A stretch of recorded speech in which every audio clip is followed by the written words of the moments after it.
Hunter exclusive weapon designs can make or break your character, so here's every way to get them. What's good, YouTube? Negative here. Come with you today with an in-depth weapon crafting guide. So guys, with this video, you'll be well equipped to know which Hunter's weapons you should craft first, second, third, whatever the case may be, and know which weapons that you can get for free, which ones that you can, of course, craft, the places you want to end up getting the crafting materials, whether it's the mana crystals or the weapon exclusive Hunter design. So if you rock with me, go ahead and leave a like on the video because you already know it's going to be a banger. If you're new, be sure to subscribe to the channel, turn on post notifications so you can know each and every time we go live, upload a video, and last but not least, join the Discord server, the No Good Mafia. But let's get straight into it, guys. There are many places you can end up getting the mana powered imbued crystals. If we go down to our shop and go all the way down to our exchange shop, I believe it's in two different places. The first one is going to be your weapons material exchange, and as we can see here, for 900 of the regular mana ingots, I call these ingots, but it's traces of dimensions, but you get these by salvaging our weapons. You're gonna have a lot of them if you're doing draws, so go ahead and salvage as much as possible. And you can get any one of these here. You can get just one, so you need 8 of any element to craft a weapon. So through that, you guys can definitely get a nice amount of mana crystals here. And then the last place, at least in the exchange shop, is the Battlefield of Time exchange. Now, this might not be too feasible. Honestly, I found it feasible when I needed to craft another Cha weapon to get as high as possible on my speedrun for Cha on the Arachnid server. So it definitely helped out a bunch. You can definitely get it through here if you guys have enough Medals of Times. And Medal of Time not Medal of Time, but Battlefield of Time just ended, so you guys should have just got your rewards. So definitely, if you have enough to craft them, then go ahead. And since we're in here, we might as well talk about the Hunter exclusive weapon design.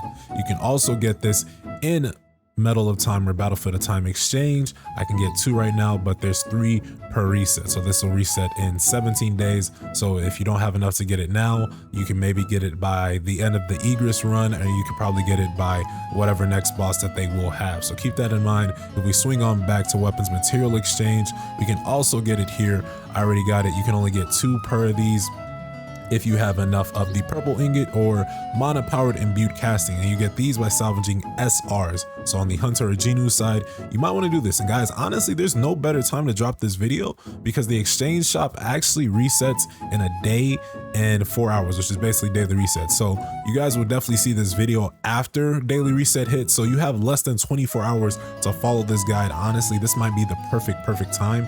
I'm gonna go ahead and just purchase those crystals because in a day and a half I'm gonna have an opportunity to get even more. The next place you guys can get crystals and weapon exclusive designs is in your challenges. So as we can see here, reach battle tier 24 and they'll give me one of these mana powered crystal selection chests. And then if we scroll up, Hunter exclusive weapon designs can be got as early as chapter 11 in the challenges. So definitely, guys, that is another route you want to go about doing it. Keep on doing your challenges and you will get both. And then the last place you guys can get Hunter exclusive weapon design is by salvaging SSR weapons. This might not be as feasible, guys, but if we go down here and equip the grimoire, or not the grimoire, but the longsword, and be ready to salvage that, we can get 2 exclusive weapon designs here. This one might not be as feasible like I just said, but let's say you have a weapon that you'll never ever use. If you're 1000% sure, if you're 1,000,000% sure, then you can feel free to do so. I definitely did it with Wu Jin Chul's exclusive gloves because I just never would ever use him. But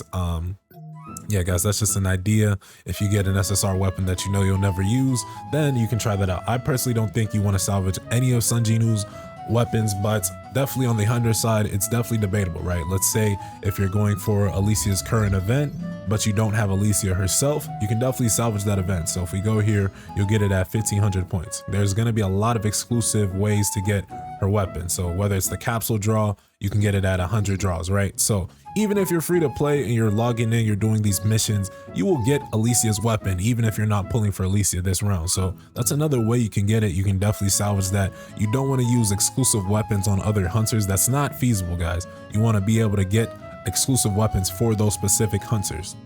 But with that in mind, let's go to craft and let's show you guys how you want to go about crafting them. So when it comes to crafting them, and then by the way, whatever Hunter exclusive weapon there is, or whatever the rate up character is, they're going to have their own event draw. You're going to end up getting them for free. So they're going to move lore on the priority, and we'll talk about priority in a sec. But when you have 8 of a certain mana power crystal and 4 of the Hunter exclusive weapon design, you can go ahead and craft it for 20,000. And that's the same case for all of these hunters. So be mindful of that when you're crafting, you know, or when you're looking to craft any one of these weapons.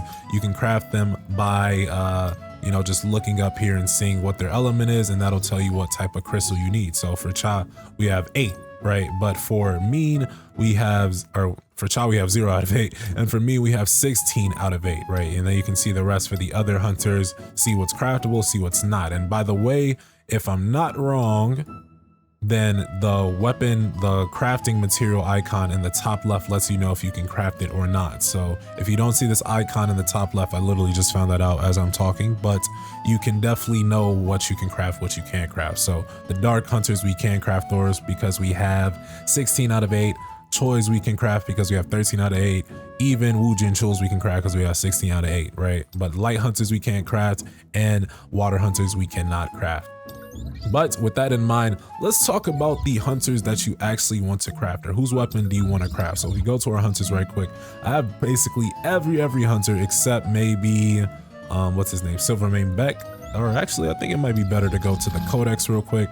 So if we go to the codex, we can kind of see each and every hunter here. Yeah, this is a better way to look at it. So guys, like I said, for rate up characters, you guys will be able to get their weapon for free at least advancement 2. So you'll get at least 3 dupes. It's very easy to get rate up characters in their events. If you're a newer player though, if you weren't in early access, then Choi Jonin, you might not have that, right? You might not have that. You might not have Silvermane Beast Beck and his weapon design. But my personal priority list, and I gotta say it's my personal, because, you know, I do invite feedback, but guys, just remember, this is what has worked for me. I definitely think you want to get Unparalleled Bravery, Saw Jiwoo's exclusive weapon as soon as possible, guys. This is one of the best Hunter exclusive weapons, if not the best one. It'll increase the user's critical hit rate damage by 5%, while, you know, improving her moves, increasing the critical rate damage as well, and it stacks up to 20 times, and that's just at A0. If you get more advancements on these, then you can see the crazy stat boost right about there. After Saw Jiwoo, I personally think that you want to go for either Mean.